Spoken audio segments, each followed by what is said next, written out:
변화시키시는 주님이란 제목으로 말씀을 함께 나눌 때에 말씀을 깨닫고 은혜 받는 그런 시간 되시기를 주의 이름으로 간절히 축원합니다. 요즘 들어 이런 말을 참 많이 듣습니다. 올해는 망쳤다 하는 그런 말을 이제 포기하듯 말하는 사람들이 적지 않은 것을 봅니다. 그들도 우리처럼 올해에 대한 큰 기대와 꿈을 가지지 않았었겠습니까? 올해에는 무엇이 혹은 어떤 일이 나를 만족시킬 것인가 하면서 시작했단 말입니다. 그런데 돌아가는 상황들을 이렇게 쭉 보니까 우리 중에 자기의 삶에 대해서 만족하는 사람은 손에 꼽을 정도로 적은 것을 보게 됩니다. 물론 재난지원금이 사람들을 한두 번 만족시켜 주었을지도 모르겠어요. 그렇지만 그것은 우리를 더 목마르게 할 것이 분명합니다.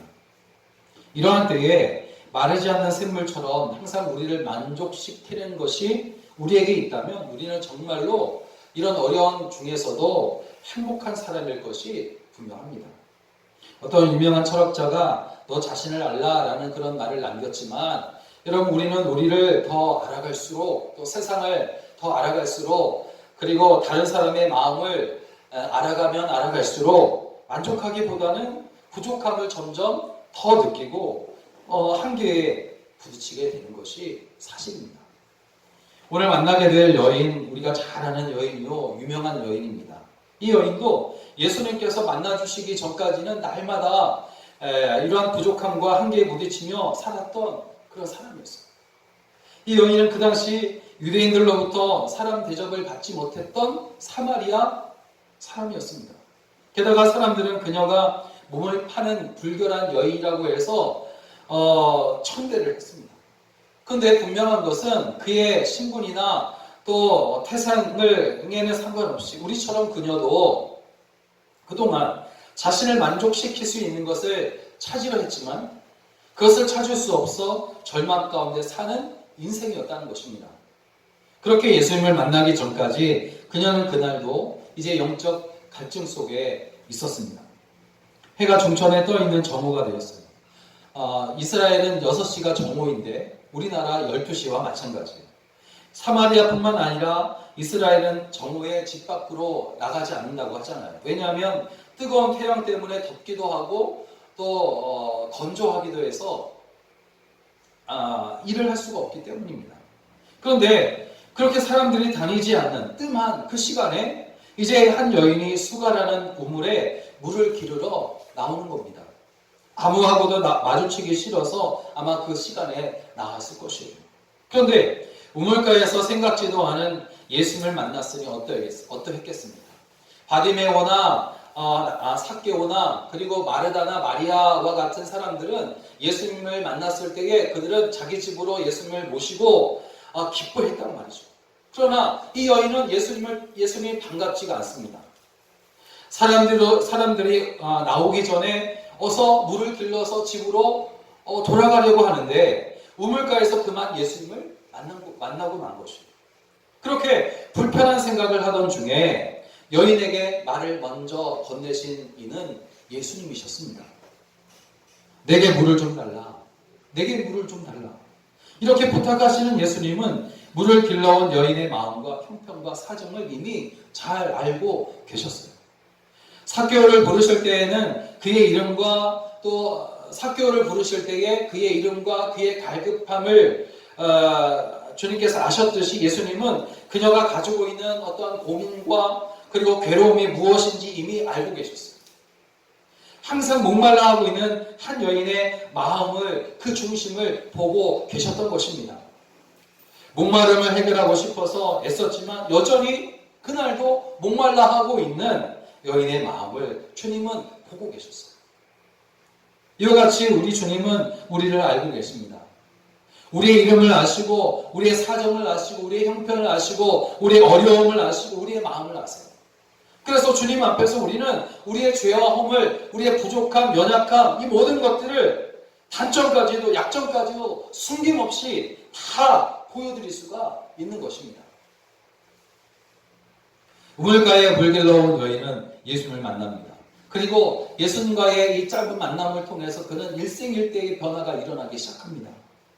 얘는 그동안 살아오면서 단 한 번도 경험하지 못했던 가장 귀한 만남을 지금 경험하게 되는 거예요. 그 만남은 자신 없는 삶을 살다가 자신이 있는 삶으로 변화되게 했고, 또 숨어 지내는 삶을 살다가 당당하게 자신의 모습을 사람들에게 드러내는 삶으로 변화되게 했습니다. 그리고 항상 부족하다 생각하며 살다가 예수님을 만난 후에는 그는 모든 것이 만족하는 삶으로 변화되는 그런 놀라운 변화의 만남이 여기에 있었단 말이에요. 그런데 여러분, 사실 우리도 예수님께서 우리 가운데 오셔서 우리의 죄인이 되어주시고 또 만나주시기 전에는 이 여인과 똑같았단 말이에요. 우리는 죄의 종이었었고, 그리고 아무리 만족함을 찾으려 애써도 만족함이 없었으며, 그리고 소망이 없었던 그런 사람이었어요. 그러나 예수님을 만나고 마음에 모신 후에 우리는 우리의 시물이 바뀌어지게 되고 천국 소망을 갖게 된 거룩한 백성, 성도가 된 줄로 믿습니다. 예수님을 만나기 전 사마리아 여인의 모습이 우리의 모습이었어요.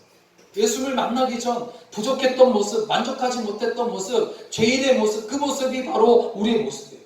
그렇지만 오늘 예수님을 만나고 난 후에 그녀의 모습, 즉 만족하는 삶을 살았던 모습, 만족하는 삶, 그리고 행복한 삶, 천국 소망을 가지고 살아가기 시작한 삶, 그 모습 역시 바로 우리의 모습입니다.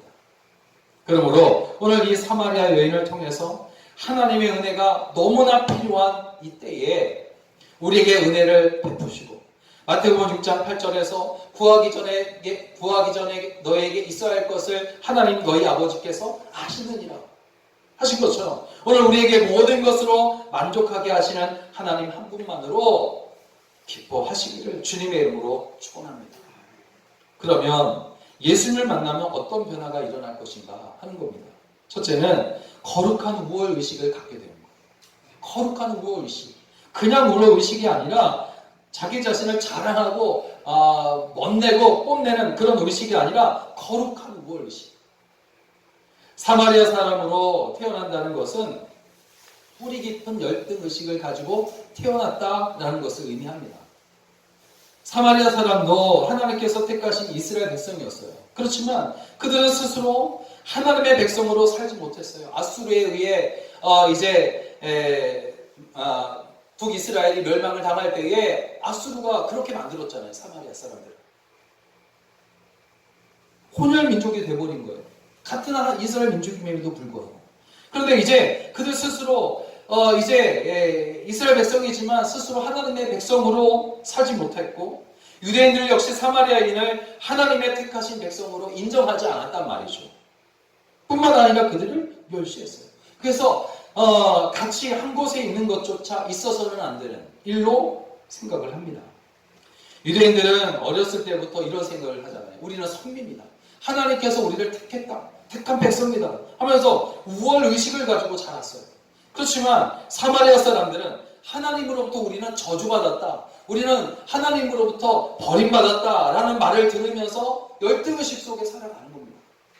그럼 여러분 생각해 보세요. 그들의 사고방식이나 생활방식이 어떠했겠습니까? 한마디로 우울했단 말이죠.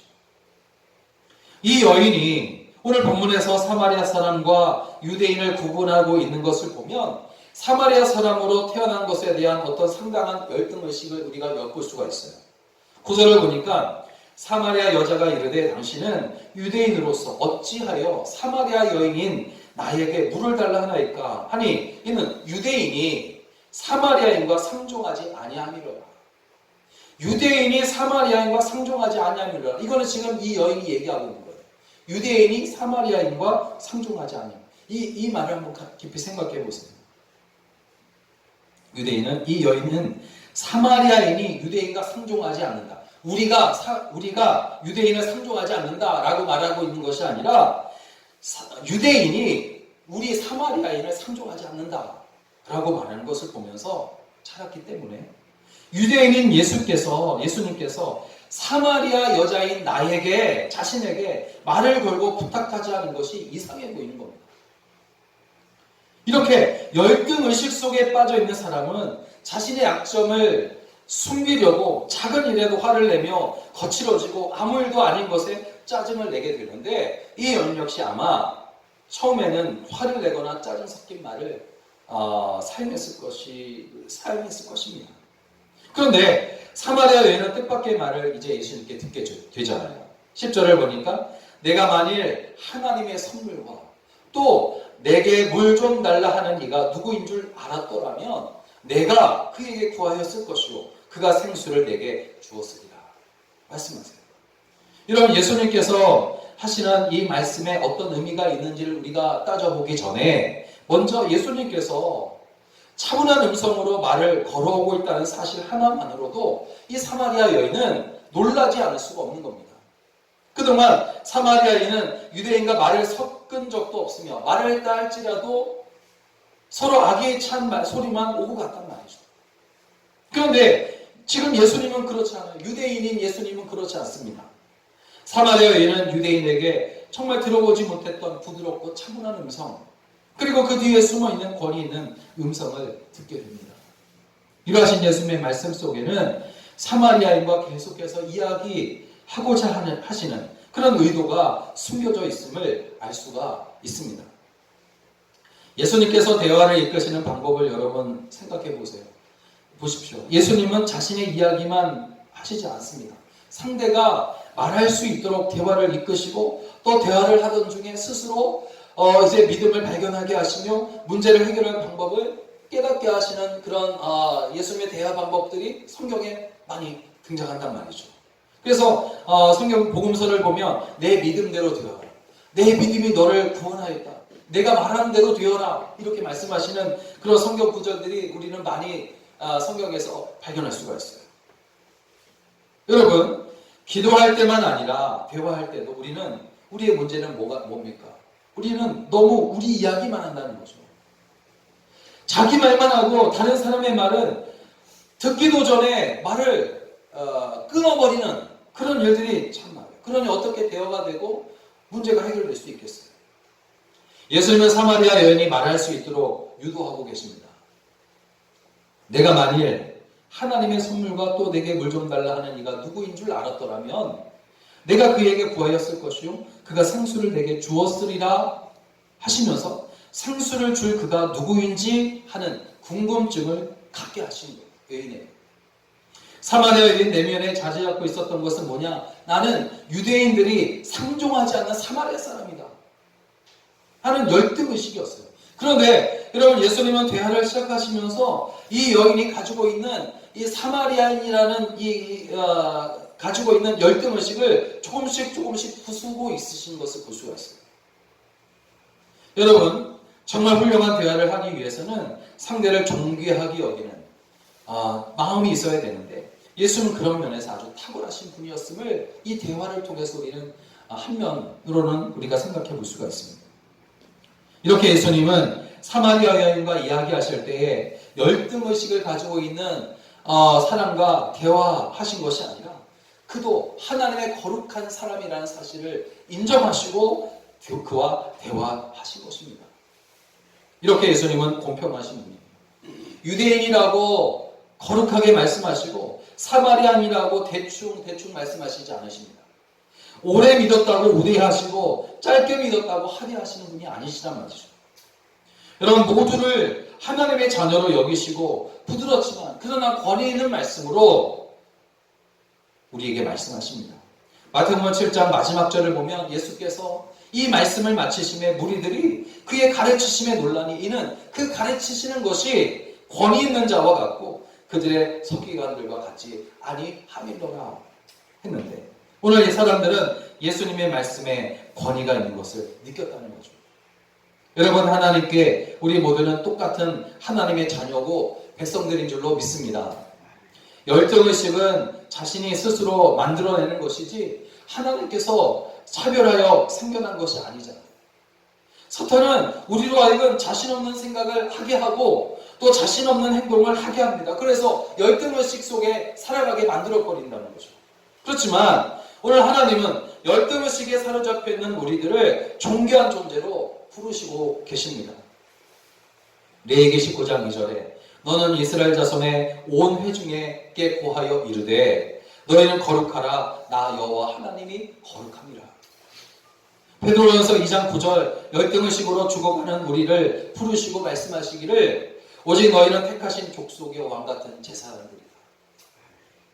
하나님의 자녀가 된 우리는 여러분 세상에서 이렇게 우월한 존재인 줄로 여러분 믿으시길 바랍니다.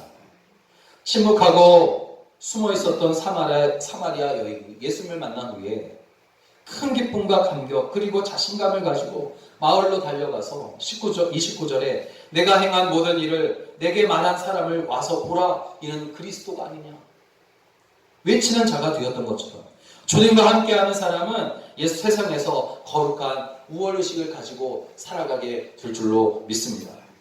여러분 모두가 열등의식을 가질 수 있는 이때에 그것을 버리고 하나님께서 주신 이 거룩한 의식을 가지고 주님의 나라가 임할 때까지 힘내어 살아가시기를 주의 이름으로 축원합니다. 두 번째로 주님 안에서 만족하게 되는 겁니다. 주님 안에서 우리는 만족할 수 있어요. 11절에 보니까 사마리아 여인은 주여 물기를 그릇도 없고 이 우물은 깊은데 어디서 당신이 그 생수를 얻게 싸웠나이까? 질문하고 있어요. 이 질문으로 사마리아 여인의 마음 상태를 우리는 간단하게 엮을 수가 있는데 먼저 물 기를 그릇도 없다라는 이 말의 속뜻은 인생을 행복하고 만족스럽게 살 수 있는 방법을 내가 모릅니다. 그런 말일 수 있어요. 그리고 이 우물은 깊은데 어디서 당신이 그 생수를 얻을 수 있겠습니까? 라는 이 질문은 나를 만족하게 하는 사람을 한 번도 본 적이 없습니다. 나의 마음은 이미 불행으로 가득해서 행복이 들어갈 마음이 없습니다. 만족할 수도 없습니다. 당신도 이러한 나를 어떻게 할 수 없을 것입니다. 라고 말하는 것이에요. 그런데 여러분 우리도 마찬가지입니다. 사마리아 여인과 같이 만족할 수 없었던 때가 있었단 말이죠. 소망이 없었던 때가 있었어요. 땅만 보며 살았던 때도 있습니다. 이 여인과 같이 만족한 삶을 살고 싶어도 만족할 수 있는 방법을 모르고 살았던 때가 있었다는 거죠. 무서운 전염병으로 인해서 우리를 포함해 세계 모든 사람들의 손과 발이 묶여있는 지금이 바로 이러한 때일 것입니다. 전도서 6장 3절을 보니까 사람이 비록 100명의 자녀를 낳고 또 장수하여 사는 날이 많을지라도 그의 영혼은 그러한 행복으로 만족하지 못하고 또 그가 안장되지 못하면 나는 이르기를 낙태된 자가 그보다는 낫다 하나니 라는 말씀입니다. 사람이 만족하려고 자녀를 100명이나 낳고 오래오래 살아도 그 영혼이 행복하지 못하다는 거죠. 그런데 오늘 우리의 문제는 여전히 세상에서 우리를 만족시킬 수 있는 것을 찾으려는 시도를 거듭해서 한다는 거예요. 물론 그 용기가 대단하고 또 그럴 만한 가치도 아마 있을 수 있을 겁니다. 그렇지만 여러분 순서가 바뀌었다는 거죠. 먼저 해야 될 것은 뭐냐? 영혼이 잘 되어야 된다는 겁니다. 영혼이 잘 된과 같이 범사가 잘 되기를 원한다라고 했지 범사가 잘 되면 영혼이 잘 된다고 말씀하지 않으셨거든요. 만족하려면 여러분 영혼이 먼저 만족을 누려야 되는데 세상에는 잠깐 우리를 재밌게 하는 것이 있을지는 몰라도 우리의 영혼을 만족시킬 수 있는 것은 찾기 힘들고 없다는 것입니다. 그러면 영혼이 잘 되는 방법이 무엇일까? 성경은 우리에게 그것을 알려줍니다. 13절에서 예수님은 영혼이 잘 되는 비결을 우리에게 알려주는데 이 물을 마시는 자마다 다시 목마르려니와 내가 주는 물을 마시는 자는 영원히 목마르지 아니하리니 내가 주는 물은 그 속에서 영생하도록 솟아나는 샘물이 되리라. 예수님께서 우리에게 주시는 것은 우리 속에서 영생하도록 솟아나는 샘물인 줄로 믿습니다. 우리는 그동안 밖에서 물을 얻으려고 애를 썼단 말이에요. 그런데 영생하도록 솟아나는 샘물은 밖에서 길러온 물이 아니라 오늘 예수님께서 말씀하시기를 우리 속에서 솟아나는 샘물이라고 말씀하고 있어요. 우리는 그동안 여러분 밖에서 물을 얻으려고 했잖아요. 물은 무엇일까 하는 것입니다. 에스겔서 47장 12절을 보니까 성소를 통하여 나오는 물이 흐르는 곳마다 풍성한 열매가 끊이지 않는다라고 말씀합니다. 에스겔 47장에 강 좌우 가에는 각종 먹을 과실나무가 자라서 그 잎이 시들지 아니하며 열매가 끊이지 아니하고 달마다 새 열매를 맺으리니 그 물이 성소를 통하여 나옴이라. 그 열매는 먹을 만하고 그 잎사귀는 약 재료가 되리라. 그러므로 여러분, 예수님께서 우리에게 주시는 물은 성소를 통해서 나오는 성령 하나님이신 줄로 믿습니다. 성령께서 교회인 우리 속에 거하실 때에 우리는 영원히 목마르지 않는 존재가 됩니다. 우리는 우리 몸이 교회인 줄 너희가 아느냐? 교회라고 말씀하셨어요. 우리 몸이 교회라고 했습니다. 여러분, 성령께서 우리에게 임재하셔서 영원히 마르지 않는 샘물을 내기 위해서 하신 일이 있어요.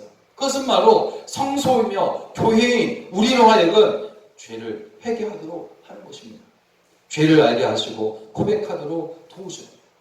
예수님은 사마리아 여인에게서 영원히 마르지 않는 샘물이 솟아나게 하시기 위해 무엇을 하셨냐면 여인의 죄가 무엇인지를 보여주십니다. 죄는 모든 것을 막아버리거나 찾아내지 못하게 하기 때문에 예수님께서 말씀하시되 이르시되 내 남편을 불러와라. 여러분, 이것이 왜 이 여인에게 죄가 드러나는 것이 될 것일까? 그것은 그 이유의 말씀을 통해서 알 수 있어요. 내 남편을 불러오라, 이 말을 들었을 때 이 여인은 망치로 머리를 맞은 것 같았을 것이에요. 그래서 얼떨결에 그는 나는 남편이 없습니다 이렇게 말합니다. 사실 이 여인에게는 뒤에 보니까 남편이 5이 있었어요. 그리고 지금도 남편과 살고 있습니다. 그런데 예수님께서 하신 말씀을 보세요. 남편이 없다라고 거짓말을 하는 여인에게 내가 거짓을 내게 말하고 있다라고 꾸짖으신 것이 아니에요. 오히려 너에게 남편 5이 있었고 지금 있는 자도 남편이 아니니 내 말이 참되라 하시면서 여인이 스스로 죄인임을 고백하도록 하십니다. 이렇게 예수님은 사마리아 여인 속에서 영생하도록 마르지 않는 샘물이 솟아날 수 있게 하시려고 그것을 가로막고 있었던 그 죄를 해결하시고 계세요. 여러분, 우리에게는 만족하지 못하도록 하는 것들이 있습니다. 그것은 십자가 앞에 내려놓지 못한 죄입니다. 그것이 우리를 샘물같이 솟아나는 은혜 가운데 살 수 없게 만드셔요. 없게 하고 있습니다. 때문에 하나님은 성령으로 우리 가운데 오셔서 우리로 하여금 십자가 앞에 죄를 꺼내놓게 하시고 우리의 모든 죄를 예수 그리스도의 이름으로 속량해 주시는 줄로 믿으시기 바랍니다. 사랑하는 여러분, 우리 주님은 언제나 우리와 이야기하고 싶으셔서 계속 우리와 만나고 싶으셔서 그렇게 애를 쓰세요. 그래서 우리 속에 자리 잡고 있는 모든 열등의식을 계속해서 거룩한 의식으로 바꿔지게 하시고 그 작업을 끊임없이 하고 계신 거예요. 또한 성령님은 우리 속에서 우리를 만족하게 하시고 행복하게 하셔요. 그런데 그것을 죄가 가로막고 있기 때문에 모든 순간 우리의 죄를 십자가 앞에 내려놓도록 계속해서 도우시고 계시는 줄로 믿습니다. 그러므로 사마리아 여인의 열등의식을 거룩한 우월의식으로 바꾸시고 부족함을 만족함으로 변화시켜 주신 것처럼 우리 주님 때문에 여러분 거룩한 우월의식과 영원히 마르지 않는 샘물 우리 속에서 교회인 우리 속에서 계속해서 솟아나는 그런 마르지 않는 샘물처럼 만족하게 하시는 그런 은혜 가운데 살아가시기를 주의 이름으로 간절히 축원합니다. 축원합니다. 기도하겠습니다. 거룩하시고 자비로우신 주 하나님, 은혜를 감사합니다. 주님께서 우리를 이토록 사랑하셔서 주님의 귀하신 은혜 가운데